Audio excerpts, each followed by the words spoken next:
এই মুহূর্তে একটি চাঞ্চল্যকর বিষয় নিয়ে এই ভিডিওটি আমি করতে বসলাম। কারণ 2022 সালে টেট উত্তীর্ণদের যে তথ্য সেটা ফাঁসের মতো অভিযোগ উঠছে।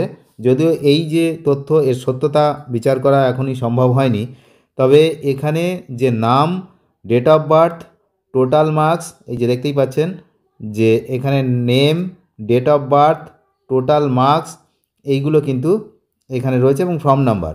এইভাবে কিন্তু এই মুহূর্তে 7খানা পেজ এসে হাজির হয়েছে আমার হাতে, যে 7টি পেজে এই রকমভাবে নামগুলো লেখা রয়েছে, তাদের date of birth, total marks কত পেয়েছে, রোল নাম্বার আর ফর্ম নাম্বার। এখন এর পেছনে বড় চক্র রয়েছে। এটা তো স্বাভাবিক, কারণ পর্ষদের এই ধরনের তথ্য বাইরে কিভাবে চলে যাচ্ছে। এরকম 7খানা পেজ রয়েছে, এই আপনারা দেখতে পাচ্ছেন 7টি পেজ এরকম রয়েছে যে ফাঁস হয়েছে, সোশ্যাল মিডিয়ায় ঘোরাঘুরি করছে।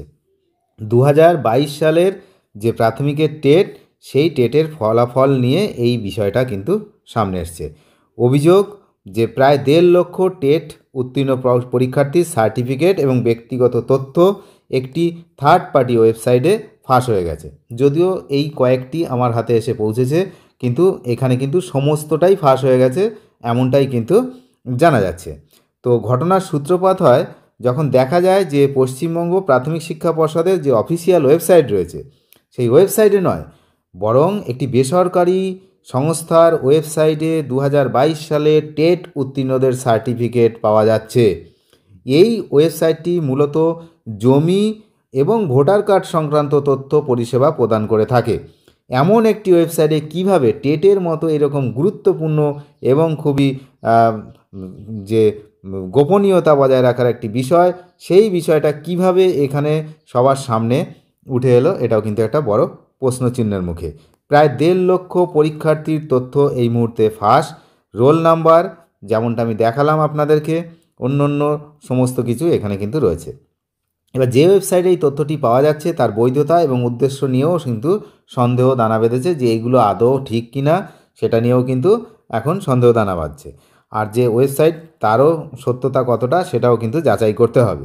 এই তথ্য ফাঁসের ফলে চাকরি প্রার্থীদের ভবিষ্যৎ এবং তাদের সুরক্ষা কিন্তু এখন প্রশ্নের মুখে। এবং এই বিষয়ে পর্ষদের প্রতিক্রিয়া কী? এই ঘটনা প্রকাশ্যে আসতেই পশ্চিমবঙ্গ প্রাথমিক শিক্ষা পর্ষদের সভাপতি গৌতম পাল জানিয়েছে যে তারা বিষয়টি খতিয়ে দেখছেন এবং অভিযোগ প্রমাণিত হলে আইনি ব্যবস্থা নেওয়া হবে। তার মতে, পর্ষদের সরকারি ওয়েবসাইট থেকে যে তথ্য ফাঁস হওয়া সম্ভব নয়। যদি কোনো প্রতারক চক্র এর পেছনে থাকে, তাদের বিরুদ্ধে কঠোর পদক্ষেপ গ্রহণ করা হবে। এবং এটা তো স্বাভাবিক, যদি এই তথ্য বাইরে বেরিয়ে যায় তাহলে ওই ভেতরেই লোক রয়েছে, যেমনটা এর আগেও ছিল। মানে ওই যে পর্ষদের মধ্যেই হচ্ছে ভূত লুকিয়ে আছে, যেমনটা এর আগেও ছিল, তারাই হচ্ছে ওখানে টাকা পয়সা নিয়ে এইসব করতো। এখনও সেই জিনিসটা কিন্তু বজায় রয়েছে, এমনটাই কিন্তু মনে করা হচ্ছে, যদি এই ঘটনা সত্যি হয়ে যায়।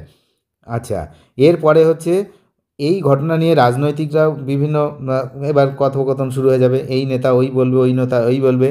তো এখন কিন্তু 2014 সালের টেট পরীক্ষার ক্ষেত্রেও একই ধরনের জাল ওয়েবসাইটের সমস্যা কিন্তু দেখা গেছিলো, যেটা 2014 সালের সবথেকে কলঙ্কিত টেট। এবং সেই টেট পরীক্ষা নিয়ে এখনও কিন্তু মামলা চলছে। আপনারা জানেন 32,000 চাকরি এখন কিন্তু সমস্যায় রয়েছে। সেই সময়ও কিন্তু এই ধরনের ঘটনা ঘটেছিল, জাল ওয়েবসাইটের কথা, এমনটাই কিন্তু আইনজীবীরাও জানিয়েছেন। এখনও আবার এই একই জিনিস। তাহলে যাদের নাম, যাদের বয়স টেট পরীক্ষায় বসার জন্য নির্ধারিত বয়সের চেয়ে বেশি, এর ফলে পুরো নিয়োগ প্রক্রিয়ার স্বচ্ছতা নিয়েও কিন্তু প্রশ্ন উঠে যাচ্ছে। পশ্চিমবঙ্গ টেট পরীক্ষা নিয়ে বিতর্ক কিন্তু নতুন কিছু নয়, যতবার হয় ততবারই কিন্তু বিতর্ক হয়। বারবার হচ্ছে একাধিকবার ডিজিটাল জালিয়াতি, ভুয়ো ওয়েবসাইটের অভিযোগ, বারবার এই ধরনের ঘটনা চাকরি প্রার্থীদের মধ্যে অবিশ্বাস এবং হতাশা কিন্তু সৃষ্টি করে আসছে। এটা কিন্তু নতুন নয়। তো এখনকার আশঙ্কা হচ্ছে এই তথ্য ফাঁসের ঘটনা নতুন কোনো প্রতারণার জাল বিছানোর জন্য করা হয়েছে কিনা, সে পরিস্থিতি কিন্তু এখন খতিয়ে দেখা হচ্ছে। তবে এই ঘটনাটি যে শিক্ষা এবং নিয়োগ ব্যবস্থার যে সুরক্ষা, সেই দুর্বলতাকে যদি চোখে আঙুল দিয়ে দেখিয়ে দিয়েছে যে এখানে দুর্বল রয়েছে। যদি এটা সত্যি হয়, বারবার করে বলছি, যদি এটা সত্যি হয়, কারণ এখানে যে নামগুলো রয়েছে, যে ডেট অফ বার্থ এবং তাদের যে নাম্বার, তাদের ফর্ম নাম্বার, এগুলো সব মিলিয়ে দেখা হবে এখন। যদি সেইগুলো সত্যি হয় তাহলে তো ব্যাপারটা সত্যি। অনেক ধন্যবাদ শেষ পর্যন্ত দেখার জন্য। নজর রাখুন পরবর্তী আপডেটের জন্য যে এই বিষয়ে পরবর্তী কী আপডেট আসে। ধন্যবাদ।